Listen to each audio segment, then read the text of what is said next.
Salut à tous, aujourd'hui on va parler budget et séparation. Je suis moi-même séparée depuis 2 ans maintenant et j'ai donc le recul pour vous faire un point sur le sujet qui m'a semblé important à la fois pour les gens qui seront un jour concernés par la situation et par ceux qui ne le seront pas directement mais qui auront peut-être autour d'eux un proche concerné et qui auront besoin de comprendre aussi les problématiques de ce proche.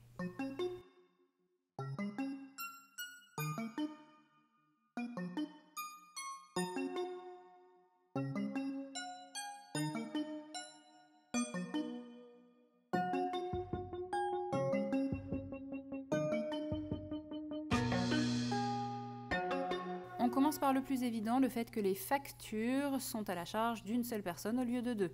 Internet, eau, gaz, électricité, charges de copropriété si vous êtes en copro, assurance habitation, réparation du logement, aménagement, mobilier, décoration. Ça paraît pas mais ça commence à faire une sacrée liste et niveau budget, forcément, ça se ressent. Ensuite, il va y avoir tout ce qui concerne le matériel dédié à l'enfant, donc les vêtements, les chaussures, les jouets, les outils de loisirs créatifs sont des choses qui sont variables d'une famille à l'autre parce que vous pouvez avoir des parents qui mettent certaines choses en commun, voire pour certains en tout, avec des valises qui transitent d'une semaine à l'autre. Et vous pouvez aussi avoir des variations entre des parents minimalistes et des parents qui aiment avoir énormément d'objets.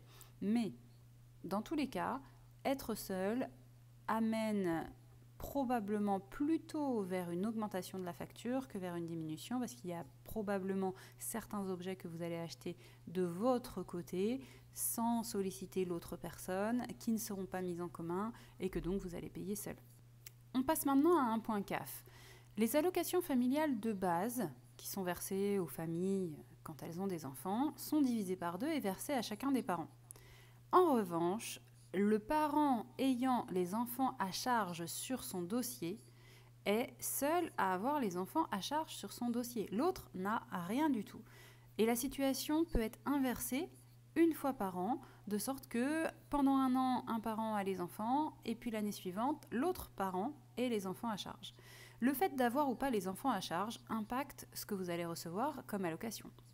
La prime de rentrée scolaire ira aux parents qui a les enfants à charge. Si vous êtes bénéficiaire habituellement d'une prime d'activité, c'est pareil, c'est dépendant du nombre d'enfants à charge. Donc peut-être qu'il y aura une année où vous l'aurez et l'autre année où vous ne l'aurez plus.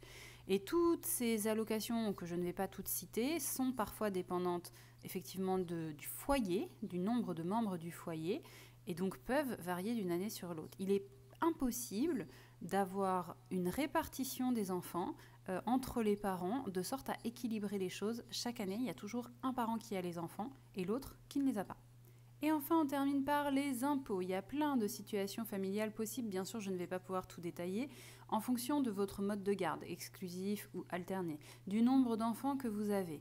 1, 2, 3, 4 ou plus, en fonction des situations professionnelles de chacun des parents, de l'existence ou non d'une pension alimentaire. Les calculs ne seront pas les mêmes, mais gardez en tête qu'il est important de se pencher sur la question puisque le quotient familial a une incidence sur, par exemple, les frais que vous allez payer en termes de périscolaire et de cantine. Donc c'est important un petit peu de savoir où on va aussi à ce niveau-là.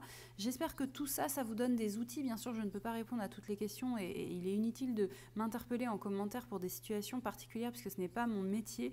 Mais en ayant un petit peu tout balayé, j'espère que ça vous permet d'avoir une vue d'ensemble et de comprendre un peu les problématiques qui pourront se poser à vous si vous vous retrouvez dans cette situation ou que vos proches peuvent rencontrer si toutefois vous avez des personnes autour de vous concernées. N'hésitez pas à me laisser un petit pouce juste en dessous de la vidéo ou un commentaire si vous avez quelque chose à ajouter. Et moi, je vous retrouve le mois prochain dans une prochaine vidéo.